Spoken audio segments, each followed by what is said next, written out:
네, 감사합니다. 혹시 모니터 볼륨 조금만 더 올릴 수 있을까요? 하나, 둘, 셋, 하나, 둘, 셋. 마이크 테스트 합니다. 하나, 둘, 셋. 하나, 둘, 셋. 하나, 둘, 셋. 네. 네, 오늘 말씀 보겠습니다. 말씀은 갈라디아서입니다. 갈라디아서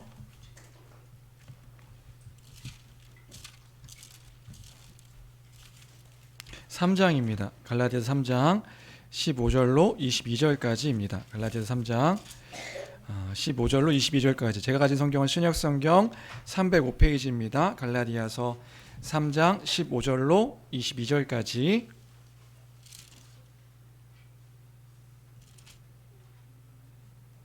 제가 가진 성경은 신약성경 305페이지입니다. 다 찾으셨으면 한 목소리로 함께 읽도록 하겠습니다. 함께 읽습니다. 시작. 형제들아, 내가 사람의 예대로 말하노니 사람의 언약이라도 정한 후에는 아무도 패하거나 더하거나 하지 못하느니라. 이 약속들은 아브라함과 그 자손에게 말씀하신 것인데 여럿을 가리켜 그 자손들이라 하지 아니하시고 오직 한 사람을 가리켜 내 자손이라 하셨으니 곧 그리스도라. 내가 이것을 말하노니 하나님께서 미리 정하신 언약을 430년 후에 생긴 율법이 폐기하지 못하고 그 약속을 헛되게 하지 못하리라. 만일 그 유업이 율법에서 난 것이면 약속에서 난 것이 아니리라. 그러나 하나님이 약속으로 말미암아 아브라함에게 주신 것이라. 그런즉 율법은 무엇이냐? 범법함으로 더하여진 것이라. 천사들을 통하여 한 중보자의 손으로 베푸신 것인데 약속하신 자손이 오시기까지 있을 것이라. 그 중보자는 한 편만 위한 자가 아니나 그 하나님은 한 분이시니라.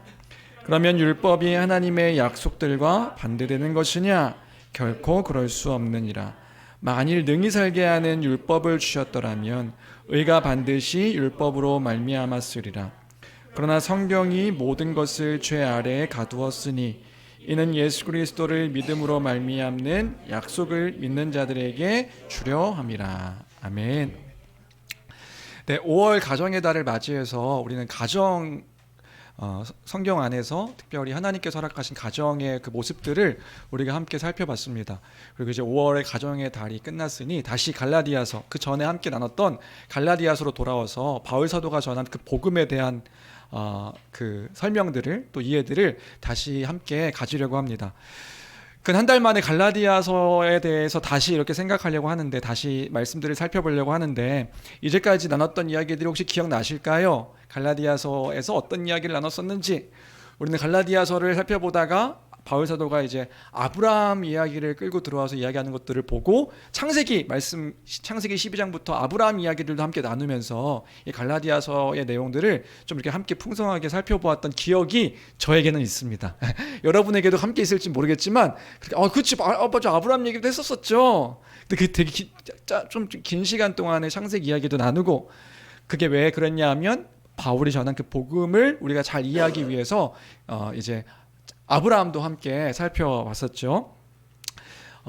좀 갈라디아서를 좀 다시 생각해 보면, 갈라디아 그 서는 갈라디아 교회에게 쓴 편지이고, 갈라디아라는 지역 가운데 바울 사도가 복음으로 세운 그 교회에게 쓴 편지가 갈라디아서였습니다. 교회를 바울 사도가 복음을 선교 여행 중에 복음을 전함으로 교회를 세웠죠. 교회를 세우고 또 다른 선교지, 또 다른 곳에 그 복음을 전하기 위해서 선교 여행을 떠난 그때에 거짓 교사들이 들어왔었습니다. 갈라디아 그 교회 안에 거짓 교사들이 들어와서 이제 갈라디아 교회 성도들을 흔들어 놓는 일들이 있었던 거죠.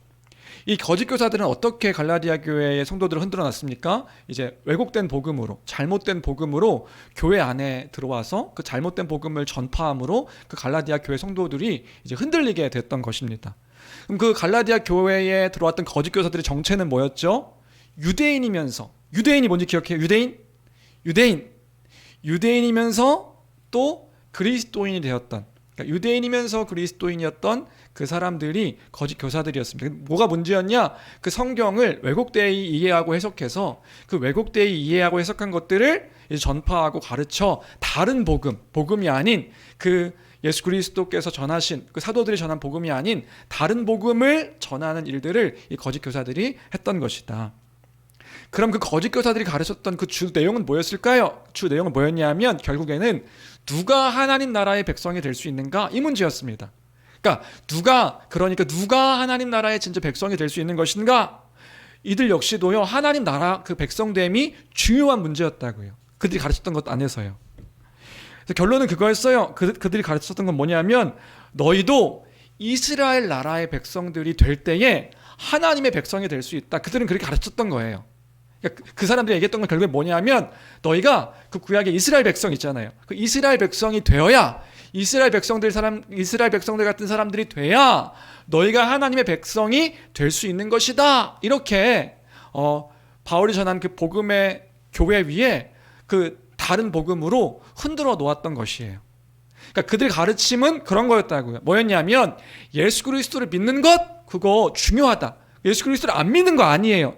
예수 그리스도를 믿는 것 중요한데 하나님 나라 백성 되는 거 그게 중요한 요소인 건 맞는데 그것만으로는 부족하다 이렇게 얘기하는 거예요. 무슨 말인지 되세요?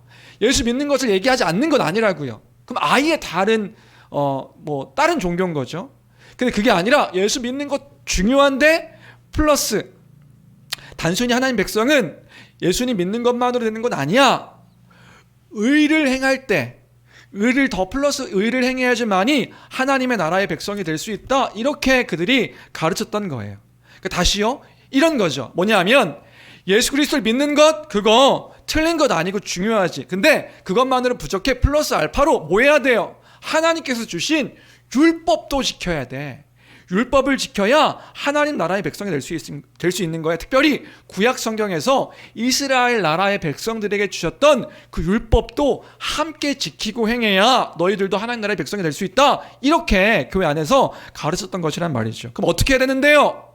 유대인들처럼 너희들도 율법도 지키고 안식일 규례도 지키고 그 율법에는 그 음식 규례도 있는데 음식 규례도 함께 지키고 또 절기도 있잖아요. 유월절 이런 절기들 오순절, 무교절, 맥추절 이런 절기들도 있잖아요. 이 절기들도 지키고 그 가장 중요한 건 뭐였냐면 할례였어요. 할례가 뭐죠? 할례는 남자의 그 성기의 표피, 그 살을 자르는 행위였죠. 그게 언약 백성됨의 그 구약의 이스라엘 백성됨의 되게 중요한 표적이었기 때문에 너희 그 할례도 행해야 너희도 하나님 나라의 백성이 될 수 있는 거야. 이런 요구들을 이제 그 갈라디아 교회 성도들에게, 특별히 이방인으로 구성되어 있던 갈라디아 교회 성도들에게 요구했던 거예요. 왜요? 왜 이것들을 요구했을까요? 유대인들에게는 너무 중요한 행위였거든요. 유대인들이 갖고 있었던 사고와 생각 속에는, 그 문화 속에는요, 이 행위는 너무나 중요한 행동이었기 때문에 그 율법을 행해야 무언가 얻을 수 있다라고 말하며 그 교회에게 가르쳤던 거예요.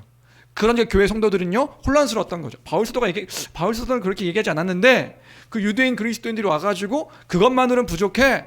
바울 사도가 전한 바울의 사도성도 좀 의심되는데, 좀 의심되는 게 아니라 바울의 사도성도 좀 문제가 되는데, 바울이 전한 복음 그거 문제 있는 복음이야. 진짜 복음은 예수 그리스도를 믿고 너희가 무언가 더 해야 얻을 수 있는 거야. 이렇게 이 교회 안에 있는 성도들을 혼란스럽게 했다. 지금 우리 시대로 말하면 이런 요구를 한 거라고요. 유대인들이 지금 말한 게 이런 요구란 말입니다. 무슨 요구냐면 우리 시대로 말하면 이렇게 요구하는 거라고요. 예수 믿는 것 중요하다. 예수 믿는 것 중요하지 않다고 얘기하는 게 아니고 이거 너무 중요한 거지. 그런데 그것만으로는 부족해. 당신의 열심을 보이시오. 당신의 열심을 보일 때에 하나님 나라의 백성이 될 수 있습니다. 이렇게 말하는 것과 똑같은 거라고요. 그런 거라고요. 그래야 여러분은 더 하나님으로부터 얻을 수 있습니다. 그래야 여러분 천국에 갑니다. 그래야 하나님 나라의 백성이 될 수 있습니다. 당신의 열심을 더 내야, 그래야 하나님 나라의 복을 받습니다. 하나님의 복을 받습니다. 그래야 하나님이 여러분들을 부자 되게 하십니다. 이 땅 가운데서 하나님 나라의 그 복의 부자가 되게 하십니다. 그래야 하나님이 그런 사람들을 쓰십니다. 하나님이 그래야 사용하십니다. 여기서 중요한 건 뭐예요? 그래야예요. 그래야, 그렇게 해야 하나님이 무엇 더 하십니다. 무엇 더 주십니다. 무엇 더 우리에게 행하시는 것입니다. 천국에 가게 하시는 것입니다. 다시요, 여러분들, 예수 그리스도를 믿는 것도 중요하다고 말한다고요. 그거 중요하죠. 그걸 중요하지 않다고 말하는 게 아니라고요. 그런데 어떤 표현으로든 그것보다 더 중요한 것이 있다고 말한다거나, 또는 그것만큼 중요하다, 예수 그리스도를 믿는 것만큼 중요한 게 있다고 말한다는 것, 그 말하고 있는 것, 그것이 그 갈라디아 교회에 들어왔던 거짓 교사들의 바울 사도가 다른 복음이라고 이야기하는 다른 복음의 내용이었다고요. 열심을 내십시오. 하나님의 법칙입니다. 당신이 복을 받습니다. 성공합니다. 높임 받습니다. 부자가 됩니다. 어떤 것이든지요. 하나님 나라의 복을 받습니다. 하나님의 법칙입니다. 어떤 것이든지요. 당신이 무엇을 할 때 하나님은 당신에게 무엇을 더 주십니다라고 말한다면, 그것은 어쩌면 갈라디아 교회의 거짓 교사들의 말과 같은 것일 수 있는 거라고요. 그 얘기를 지금 했다. 그래서요, 이런 이야기들을 하니까 갈라디아 교회 성도들이요, 어떤 두려움이 생겼던 것 같아요. 우리가 뭔가 부족하네. 뭔가 우리가 지금 이렇게 믿는 것만으로는 뭔가 부족한 거였네. 우리가 하나님 나라 백성이 될 수 없을 수도 있겠네. 뭔가 하나님께서 더 주시는 것들을 받지 못할 수도 있겠네. 덜컥 겁이 났던 것 같아요. 그래서 갈라디아 교회 성도들이요, 혼란스러워합니다. 그래서 거짓 교사들의 말에 따라서 할례를 받기도 하고 율법을 지키는 일들에 열심을 내는 거죠. 왜요? 그래야 뭔가 더 얻을 수 있다고 이야기하니까. 그런 교회의 성도들이 있다는 것, 그런 교회에 지금 혼란스러움이 있다는 것을 바울 사도가 듣고 쓴 편지가 갈라디아서였어요. 갈라디아 교회에게 바울 사도가 흔들리는 교회를 향하여서, 그 복음을 전한 것들에 흔들리는 교회를 향하여서 다시 복음의 내용을 설명해 주는 것이 갈라디아서였습니다. 그리고 오늘 본문, 특별히 오늘 본문은 어떤 내용이냐? 특별히 그 흔들려하는 갈라디아 교회 성도들에게 유대인들이 그토록 중요하게 여겼던 유대인들의 조상인 아브라함을 끌고 들어와서 이야기하고 있는 것이 오늘 본문의 내용이죠. 특별히 아브라함과 맺었던 언약 이야기를 하는 거예요. 언약. 이 얘기하려고 지금 우리 창세기까지 가가지고 언약 얘기하고 돌아왔던 건데, 혹시나 이것이 기억이 없으시다면, 기억이 없진 않겠죠. 아브라함의 언약, 언약 갑자기 손가락 거는 거 생각나시고 딴 거 생각 안 나는데 손가락만 생각나, 이런 분이 계시다면 여러분들 다시 한번 그 4월 달에 창세기 15장 설교를 했던 것들이 있더라고요. 제가 한번 이렇게 다시 이렇게 유튜브 검색해 보니까 4월 달에 창세기 15장 2번 설교를 했던 것이 있는데, 그거 한번 참고해서 보셨으면 좋겠다. 그 언약의 내용이 무엇이었고, 그 아브라함과 맺으신 언약이 어떤 의미였고, 그것이 예수 그리스도와 어떻게 연결되는 것이었는지를 좀 다시 좀 정리하며 기억했으면 좋겠다. 지금 사도 바울이요, 그 이야기를, 아브라함과 맺으신 언약을 끌고 들어와서 이 갈라디아 교회 성도들에게 복음, 기쁜 소식이 무엇인지를 설명해 주고 있다고요. 그게 15절까지의 내용이고 15절, 16절의 전반부의 내용입니다. 우리 15절 그리고 16절 전반부까지 같이 함께 읽어볼까요? 이게 앞에 아마 PPT 있을 것 같은데 함께 읽겠습니다. 시작. 형제들아,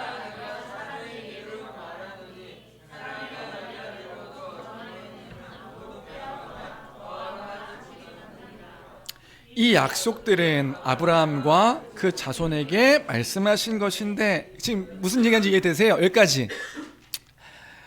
이 약속들은 아브라함과 그 자손에게 말씀하신 것인데, 이렇게 지금 바울이 얘기하고 있는 거예요. 무슨 말하는 거예요? 내가 사람의 예를 들어서 얘기해 볼게. 사람의 예를 통해서도 얘기해 볼게. 사람들끼리 맺은 언약이라도, 사람들끼리 맺은 계약이라도 한 번 맺으면 그거 함부로 물리거나 패하거나 또는 변경하거나 더하거나 그렇게 하지 못하지 않냐, 그 얘기하고 있는 거예요. 사람이 맺은 언약이라도. 그런데 그렇잖아요. 우리도 계약하면 계약서 한 번씩은 다 써보셨잖아요. 계약서 쓰면 그거 물리거나 패하거나 못한다고요. 집 계약서 쓰면 어떻게 돼요? 집 계약서에 그래서 특약이 중요하죠. 그 특약 안 쓴 거 나중에 도장 다 찍고 이렇게 막 했는데 그 다음에 제가 깜빡해가지고 못 썼는데 다시 할 수 있을까요? 안 되죠. 왜요? 한 번 맺은 계약이기 때문에 그걸 막 물려가지고 여기 조금만 더 깎아 다시 쓰죠. 안 돼요. 그럼 어떻게 돼요? 법원 가는 거예요. 우리 갔다 왔잖아요.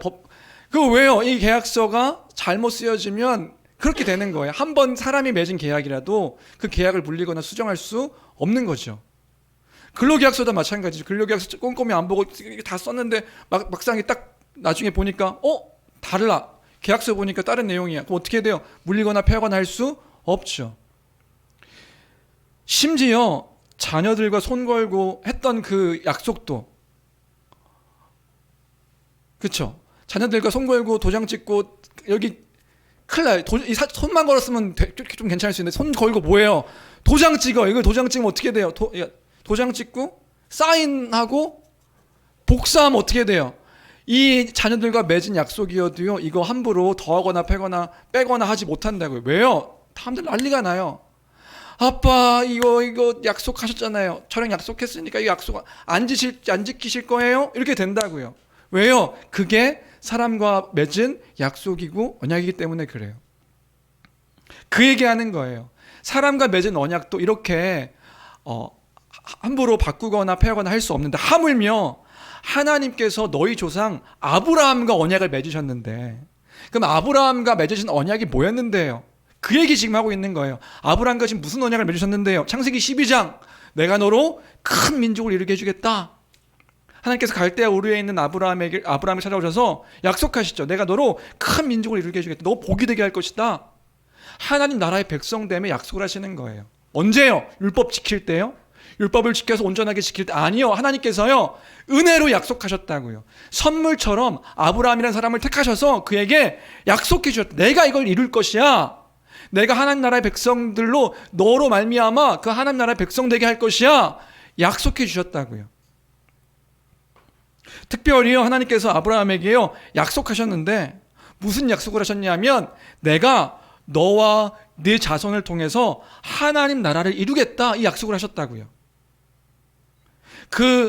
내가 네 자손으로, 이 자손은 약속의 자손이죠.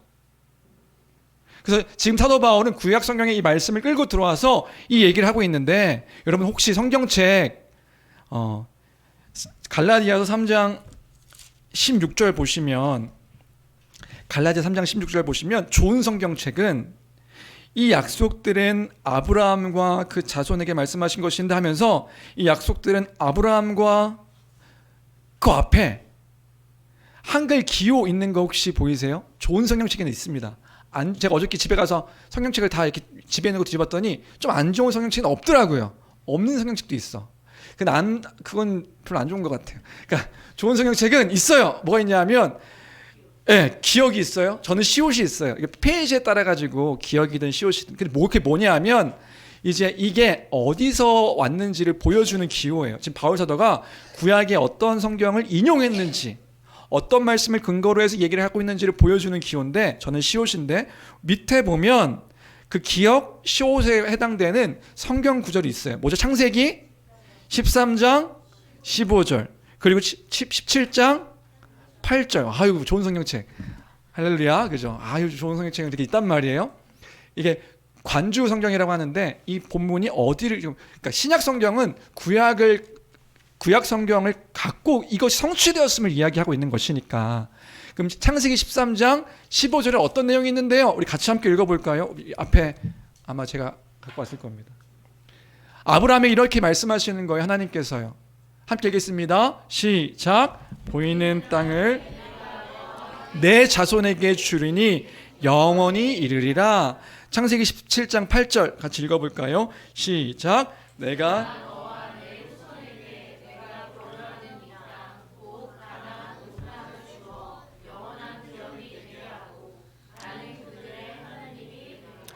여기서 내 보이는 땅, 그 땅을 내가 너와 누구에게 준다고요? 내 자손에게 주리니 영원히 이르리라. 창세기 17장 8절. 내가 너와 내 후손에게 네가 거류하는 이 땅 곧 가나안 온 땅을 주어 영원한 기업이 되게 하고 나는 그들의 하나님이 되리라. 이것은 하나님께서 아브라함에게 하신 말씀이죠.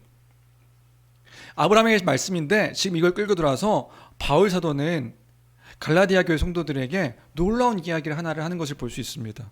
그게 뭐냐 하면, 지금 아브라함에게 약속의 자손에 대한 얘기. 내가 갈대아 우르에서 갈대아 그 우르에 있는 그 아브라함을 부르실 때 아브라함은 75세에 아들도 없고 사라는 불임이어서 자녀를 낳지 못하는 그런 상태에 있는데 내가 너와 내 자손을 주시겠다 이렇게 약속하시는 거예요. 자손으로 이 하나님의 약속하신 땅을 허락할 것이다. 하나님 나라를 이렇게 허락할 것이다. 이렇게 약속을 하시는 거란 말이에요. 그런데 이 아브라함은 이 약속의 자손을 주실 것을 믿는 거죠. 하나님께서 약속하신 땅을 허락하실 것을 믿는 거죠. 이 약속을 믿은 거예요. 그런데 지금 바울은 이 말씀을 근거로 해서 끌고 들어와서 뭐 얘기하냐면 놀라운 사실 하나를 이야기하는데 그 약속의 자손이 누구인가 이 얘기하고 있는 거예요. 아브라함에게 말씀하셨던 약속의 자손이 누구인가? 16절에서 그 얘기를 하고 있는 거죠. 16절에 우리 갈라디아서 3장 16절 같이 함께 읽어볼까요? 시작. 이 약속들은 아브라함과 그 자손에게 말씀하신 것인데 여럿을 가리켜 그 자손들이라 하지 아니하시고 오직 한 사람을 가리켜 내 자손이라 하셨으니 곧 그리스도라. 그 자손이 누구냐면 그리스도다 이렇게 얘기하고 있는 거예요. 그 약속의 자손은 곧 그리스도였어. 예수 그리스도가 그 약속의 자손이었어. 다시요, 하나님께서 아브라함에게요 자녀를 약속하신다고요. 75세에 갈대아 우르에서 자녀를 갖지 못하는 그 아브라함에게 내가 너로 큰 민족을 이루게 하겠고, 그 약속을 통해서 계속 말씀하시는 건 뭐냐면 약속의 자손을 말씀하신다고요. 자손을 약속하세요. 아브라함은 그 약속을 믿은 거죠. 그 자손에 대한 약속을 믿어요. 그 주시겠다고 약속하신 그 자손이 누구였냐? 바울 사도는 예수 그리스도야 이렇게 얘기하고 있다고요. 다시요, 창세기를 보면 아브라함은 100세에 아들을 낳습니다. 그 아들 이름이 뭐예요? 이삭이죠. 그 이삭이 누굴 낳아요? 에서와 야곱을 낳는데 야곱을 통해서 야곱이 어떻게 돼요? 12아들을 낳고 그 12아들을 통해 이스라엘 나라가 이루어지죠. 구약 성경은 그 이스라엘 나라에 대한 이야기예요. 바랄 수 없는 중에 아이를 갖지 못했던 아브라함의 아내 사라의 몸을 통해서 그 할아버지 할머니가 아들을 낳게 돼요. 그 아들을 낳게 되는 게 이스라엘 나라에 대한 이야기죠. 그래서요, 유대인들은 생각하는 거예요.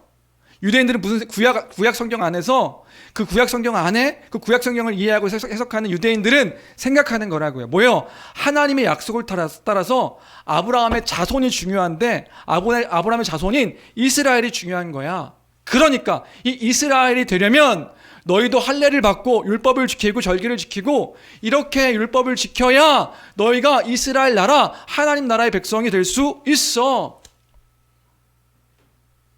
그런데 사도 바울은 지금 뭘 하고 있냐면 하나님께서 약속하신 자손은 그 이삭이 아님을 얘기하고 있는 거라고요. 그 뭘 얘기해요? 그 약속하신 자손은 너와 네 자손에게 주시겠다 하신 그 하나님 나라에 대한 약속은 그건 예수 그리스도야. 아브라함은 이 약속을 믿은 거야. 하나님께서 이 약속의 자손으로 말미암아 하나님 나라를 이루시겠다는 그 약속을 믿은 거라고 그 얘기하고 있는 거란 말입니다. 그 약속의 자손은 예수 그리스도시다. 구약의 이스라엘은 뭐예요? 하나님 나라를 보여주는 그 모형인 거예요. 다시요, 아브라함을 통해서 약속하세요. 너와 내 자손. 근데 아브라함은 생각했을 수도 있죠. 이 약속의 자손을 믿었는데 이삭을 통해서 이렇게 이루어지는 거였구나. 구약 성경 안에서는 이렇게 이해할 수밖에 없겠죠. 근데 아브라함이 믿은 건 뭐예요? 이 약속을 믿은 거라고요. 약속으로 이 자손을 주실 것이고 하나님께서 허락하신 이 땅을 허락해 주실 것을 믿는 것이고. 그런데 지금 사도 바울이 예수 그리스도께서 오심으로 뭘 알게 되고 뭘 이야기하고 있냐면 사실 그건 하나님께서 약속하신 건 이 이삭이 아니라 예수 그리스도셨어. 이렇게 이야기하고 있는 거라고요. 그래서 예수님께서 이 땅 가운데 오셔서 하신 메시지 선포가 뭐예요? 회개하라. 하나님의 나라가 가까이 왔다. 회개하고 하나님 나라가 가까이 왔으니 회개하고 이 복음을 믿어라 선포하시는 게 예수님의 말씀이었죠. 이 약속의 자손은 누구인가? 예수 그리스도시다. 그럼 예수님께서 그 말씀하신 하나님 나라는 뭐예요? 이스라엘 나라가 아니라고요. 창세 때부터 시작하신 하나님 나라에 대한 이야기를 하고 있는 거예요. 창조하심으로 시작되어진 하나님의 나라, 창조로부터 시작되어진 하나님 나라가 예수 그리스도 약속하심을 따라 예수 그리스도 오심으로 시작되었다. 그럼 중요한 게 뭐예요? 이 하나님 나라, 그 나라에 하나님께서 처음 시작하셨던 그 하나님 나라는 누가 들어갈 수 있는가? 누가 들어가는 거죠? 예수 그리스도의 십자가의 복음을 믿는 사람들이 들어가는 거라고요. 예수 그리스도의 십자가 복음을 믿는 사람들이. 오직 예수 그리스도의 십자가 죽으심과 죽기까지 순종하신 그 의, 하나님 나라 의, 그 의로 말미암아 믿을 때에 그 예수 그리스도의 온전한 의롭다함을 얻어, 그 믿는 자만이, 그 의롭다함을 얻은 자만이 하나님 나라에 들어갈 수 있죠. 이게 아니라고요. 행위를 따라서 착한 일을 많이 했는가 적게 했는가, 율법을 잘 지켜 행했는가 안 했는가, 할례를 했는가 하지 않았는가, 그게 아니었다고요. 이게 아니라고요.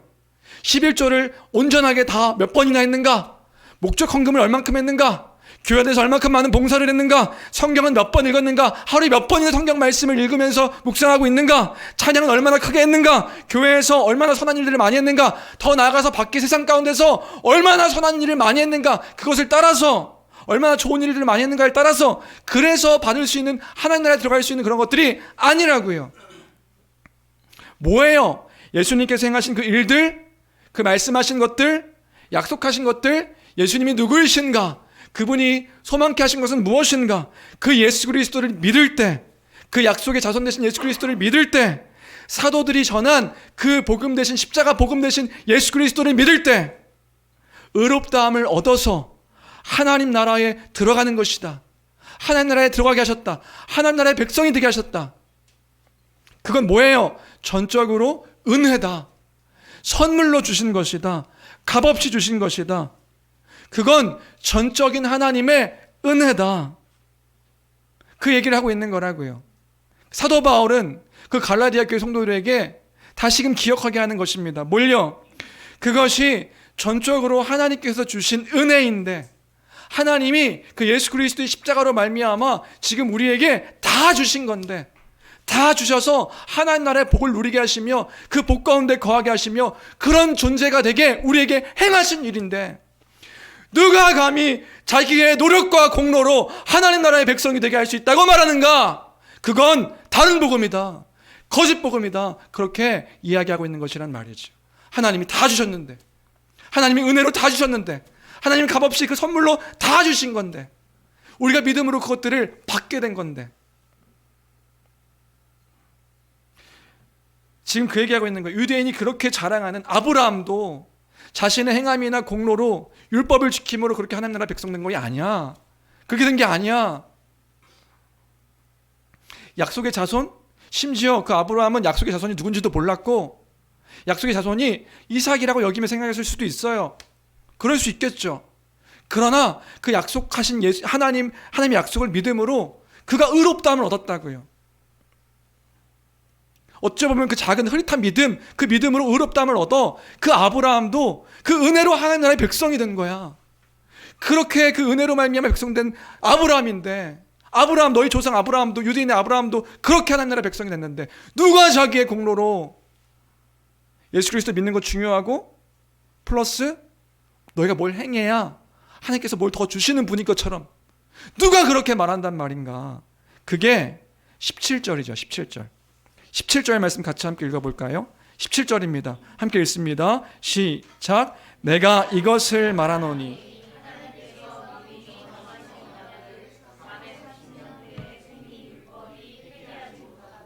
그 약속을 헛되게 하지 못하리라. 430년 후에 생긴 율법이 이 아브라함과 맺은 그 약속을 헛되게 하지 못하는 거다. 그래서 우리는 오늘 본문을 통해서 다시 기억해야 되는 것이 있습니다. 그게 뭐예요? 누가 하나님 나라의 백성이 되었는가? 어떻게 하나님 나라의 백성이 되었는가? 예수 그리스도의 십자가 그리고 그 부활을 믿음으로 하나님 나라의 백성이 되었음을 믿습니다. 오직 예수 그리스도의 그 십자가 복음, 그 하나님 나라의 복음을 믿음으로 하나님 나라의 백성된 우리가 된 것을 믿는 교회가 되길 주님의 이름으로 축원합니다. 그래서 그것이요, 은혜인 거예요. 은혜. 하나님의 전적인 은혜구나. 그래서 이것이요, 우리의 삶의 감사의 이유인 것입니다. 다 주신 거라고요. 그 그리스도 십자가로 말미암아 다 주셨기 때문에 이게 우리의 감사의 이유다. 이 땅에서요, 다른 삶을 살아가는 존재가 되었습니다. 예수 그리스도의 믿음으로 하나님 나라의 백성이라는 다른 정체성을 따라 살아가는 사람들이 되었습니다. 어떻게 해요? 은혜로요. 은혜로요. 그 은혜로요. 예수 그리스도께서 행하신 모든 것들을 행하신 그 은혜로요. 그걸 믿음으로요. 그 믿음으로 우리의 삶이, 모든 삶이 다 변하는 거예요. 이걸 믿을 때예요.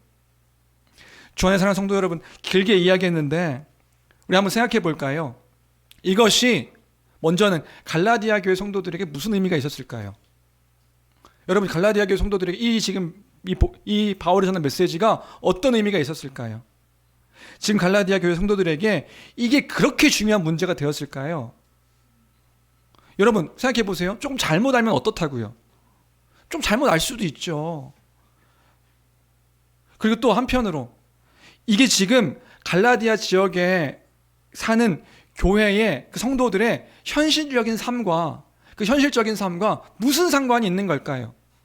무슨 상관이 있다고 지금 사도 바울은요, 갈라디아 교회 편지를 쓰면서 주구장창 이 복음에 대한 이야기, 예수 그리스도로 말미암아 의롭다함을 얻는다는, 하나님 나라 백성이 된다는 이야기를 주구장창 하고 있는 걸까요?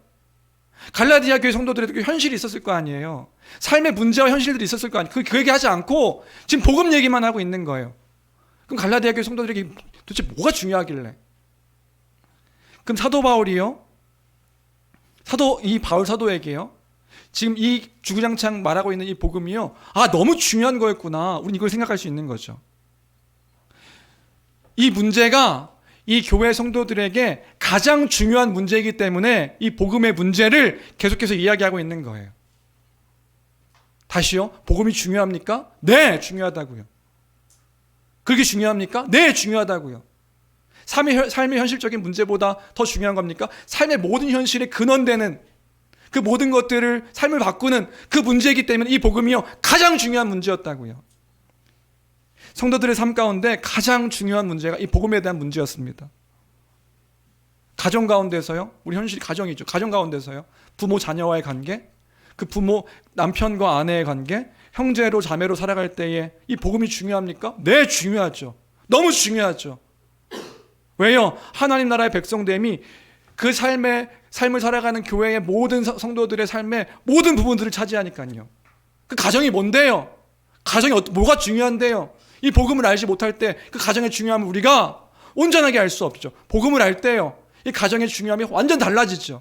우리 삶의 이유와 목적들이 다 달라지는 거란 말입니다. 너무 중요하죠. 그 백성됨으로 하나님을 바르게 알고 하나님 나라 가운데 거하며 살아가는 존재임을 알 때, 우리가 어떤 존재임을 알 때에 우리는 그것으로 하나님께서 원하신 그 세상의 기준을 따라서 그 삶을 살아갈 테니까 이 복음이 너무 중요하다.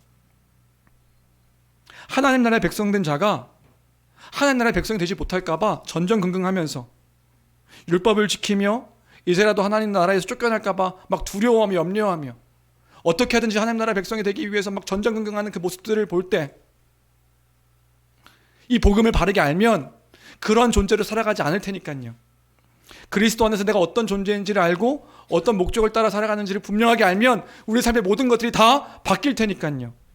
다시요, 제가 예전에 이런 이야기를 들은 적이 있어요. 무슨 얘기냐면, 어떤 분이 현실적인 질문을 하는 거예요. 하나님의 나라가 우리가 살아가는 현실과 무슨 상관이 있습니까? 우리가 살아가는 현실과 이 하나님 나라, 지금 이 복음이 무슨 상관이 있습니까? 직장 생활을 하는 직장인에게, 사업을 하는 사업가에게, 학교에서 공부하는 그 학생들에게, 가정을 돌보는 가정주부에게, 거기서 하루하루 치열하게 살아가는 또는 단조롭게 살아가는 그 삶의 여정들 가운데서 지금 이게 우리의 현실인데, 그 현실에서 살아가고 있는 그 고달픈 삶과 하나님 나라, 그의 백성됨, 그게 도대체 무슨 상관이 있습니까? 우리는 그런 것들을 관심 갖잖아요. 좋은 대학을 가고 좋은 직장을 가고 어떻게 하면 좀 더 돈 많이 벌 수 있을까? 어떻게 하면 좀 더 나은 안정적인 자리에 갈 수 있을까? 어떻게 하면 내 자녀가 좀 더 나은 사람이 될 수 있을까? 어떤 맛있는 음식을 먹으며 좋은 데를 가며 좋은 뷰를 보며 좋은 카페를 가서 먹고 마시는 것들, 어떻게 하면 더 좋은 것들을 먹을 수 있을까? 이게 우리의 고민이고 현실인데, 이게 하나님 나라 무슨 상관이 있습니까? 하나님 나라는 현실적이지 않습니다. 여러분, 그런가요? 주 안에 사랑하는 성도 여러분, 질문하고 싶어요. 우리의 현실은 무엇인가요? 여러분이 말하는 현실은 도대체 무엇인가요? 뭐가 현실입니까? 어떤 게 현실이지요? 현실 하는데 우리의 상황과 현실이라 말하는데 도대체 여러분의 현실은 무엇인가요? 하나님께서 세상을 창조하셔서 이루신 그리고 약속하신 그 하나님의 나라가 성도에겐 진짜 현실인 거예요. 그것이 진짜 현실이어서 우리가 그 믿음을 따라 그 약속을 소망하며 살아가는 거죠. 예전에 어떤 분이 그런 말씀하세요. 뭐냐 하면 성경에 나와 있는 것과 성경에서 말씀하고 있는 것과 뭔가 저도 혼란스러운 거예요. 분명히 그 성경을 믿으며 살아간다고 말하는 사람들인데 여기서 말하는 것들은 분명한 하나님 나라에 대한 약속이고 그 삶인데 삶의 그 상황들 속에서는 전혀 이것과 상관없는 삶을 사는 거예요. 그래서 물어봤죠. 어떤 게 우리가 지금 믿고 있는 것들은 무엇입니까? 예수님께서 약속하신 것들은 이것인데 이게 지금 우리가 구현되는 교회 맞습니까? 진짜 교회가 이런 모습이어야 되는, 성경에서 말한 이런 모습이어야 되는 것 아닙니까? 저한테 이런 말씀하시는 거예요. 그래서 너무 충격받았어요. 성경은 이상이고 현실은 다릅니다. 성경은 이상이고요. 참 이상주의자시네요. 현실은 다르죠. 여러분, 성경이 이상입니까? 여러분이 믿고 살아가는 성경이 이상입니까?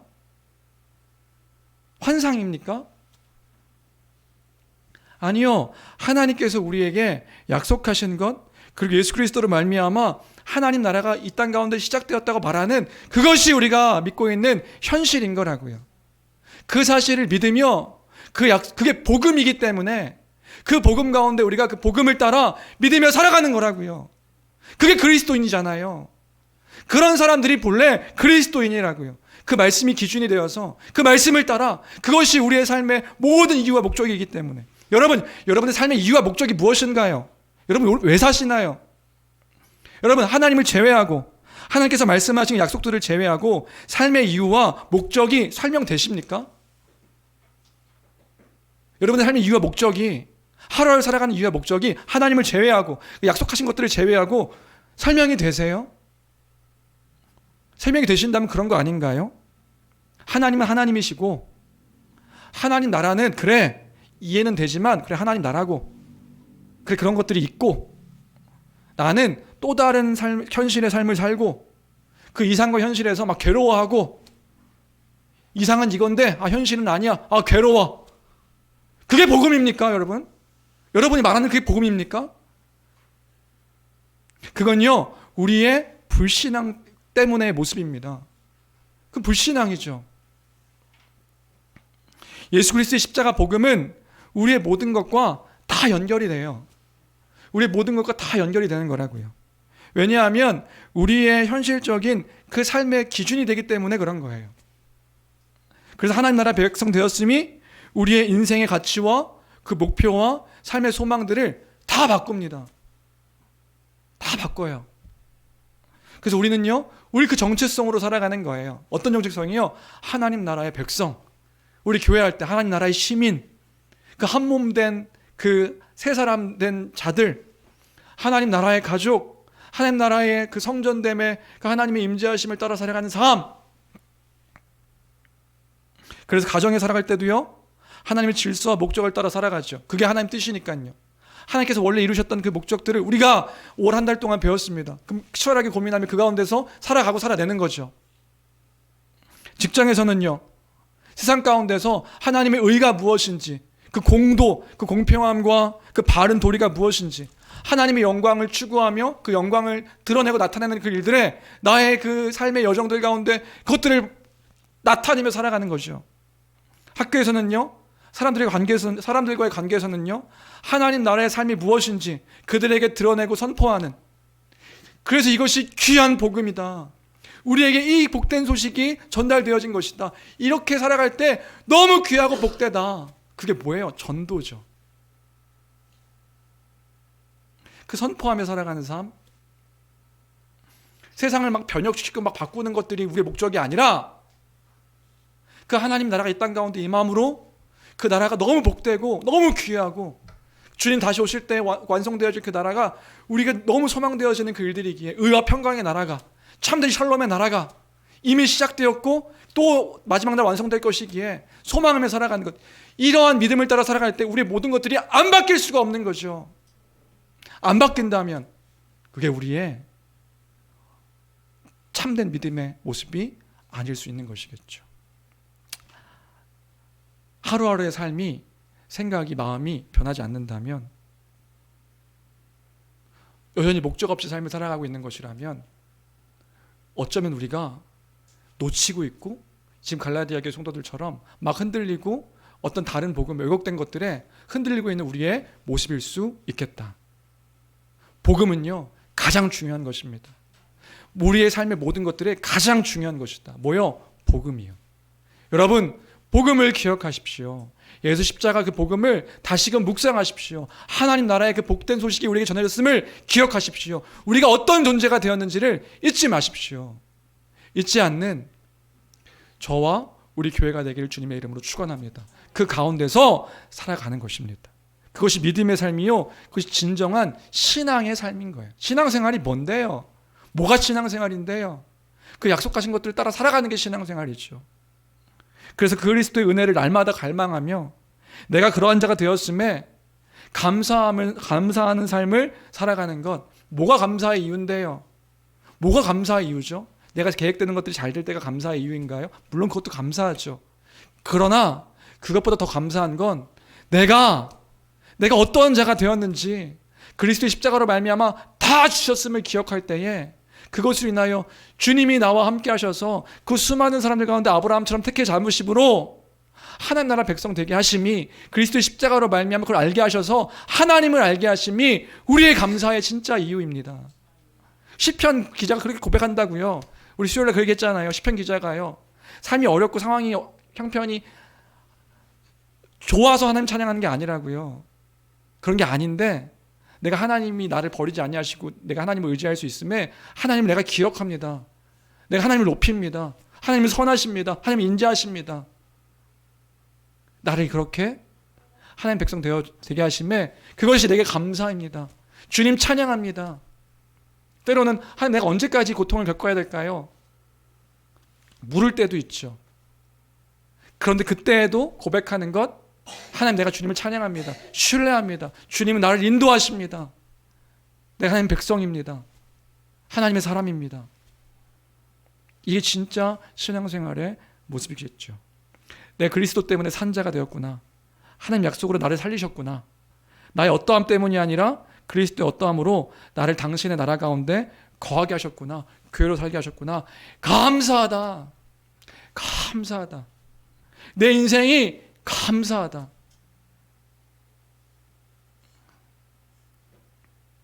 율법 관련된 이야기는 다음 주에 뒤에 이어지는 내용이니까. 그럼 율법이 무슨 의미가 있는데요?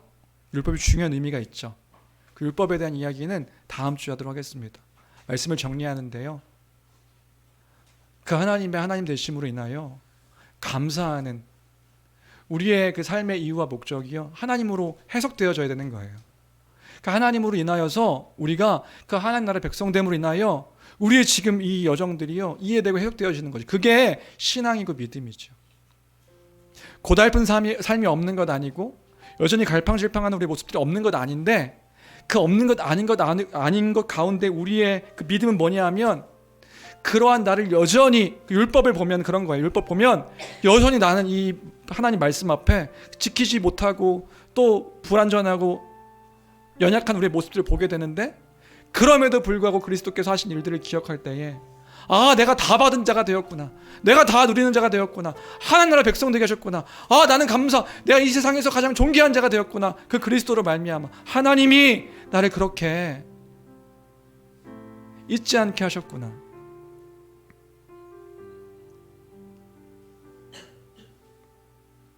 예수 그리스도를 통해서 우리를 돌보고 인도하시는구나. 이 사실 때문에 감사하며 찬양할 수 있는 것이 우리의 이유이겠지요. 여러분, 기억하십시오.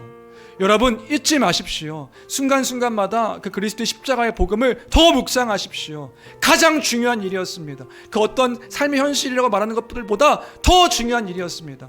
우리에게 행하신 하나님의 일들이, 그 복음의 일들이요, 이것을 기억하며 그 하나님을 찬양함으로 이 땅 가운데서 주의 다시 오심을 소망하며 감사로 살아가는, 감사로 살아내는 저와 여러분들 되시기를 주님의 이름으로 축원합니다. 이 말씀을 기억하며 우리 찬양 함께 고백했으면 좋겠는데요. 우리 내 삶의 이유라, 모든 것의 모든 것입니다. 내 삶의 모든 것의 모든 것입니다. 우리 주님이 내 삶의 모든 것의 모든 것입니다. 다 이렇게 하셨습니다.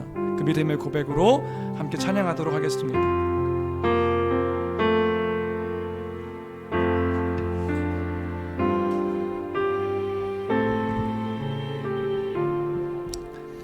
나의 기쁨, 내 참 소망, 그 이름의 생명이 내 삶의 이유라. 내가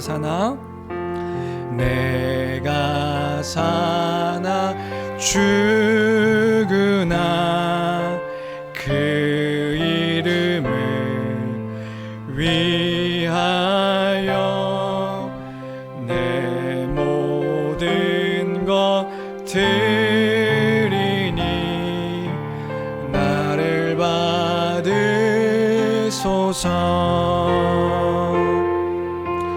오직 주만 따라갑니다. 오직 주만 높임 받으소서. 내 평생에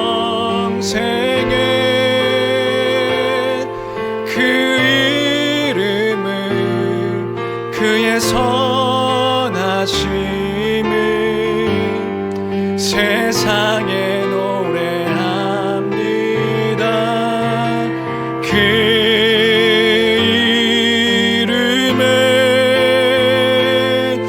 그 신능력, 영원한 생명이 내 삶의 이유라. 오직 주만 따라갑니다. 오직 주만 따라갑니다. 오직 주만 높임 받으소서. 내 평생에 그 이름을, 그의 선하심을 세상에 노래합니다. 그 이름에 그 신능력, 영원한 생명이 내 삶에, 우리 기도하는 마음으로 한 번 더, 내 평생에, 내 평생에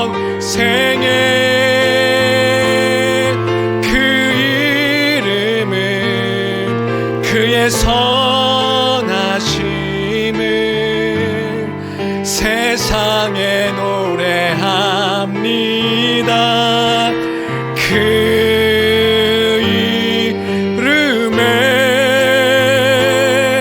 그 신능력, 영원한 생명이 내 삶의 이유라. 오늘은 제가 기도하겠습니다. 하나님 아버지, 날마다의 삶 가운데 하나님, 그 삶의 이유가 하나님께서 약속하신, 그 소망케 하신, 그 우리를 구원하신 그 놀라운 하나님의 일하심과 약속과 그 나라임을 기억하는 우리가 되게 하여 주옵소서. 하나님, 우리가 여기 있습니다. 그 하나님의 하나님 되심을 선포하며 그 나라의 백성된 자, 우리가 어떠한 존재인지를 기억하며 감사로 살아가는 우리가 모두가 될 수 있도록 주여 은혜 베풀어 주시고 축복하여 주옵소서. 그런 교회 되게 주여 도와 주옵소서. 우리 성도들을 지켜주시고 그 지키심 가운데 하나님의 그 크심을 보게 허락하여 주옵소서. 모든 것 주께 있습니다. 믿고 감사드리며 존귀하신 우리 주 예수 그리스도 이름으로 기도합니다. 아멘.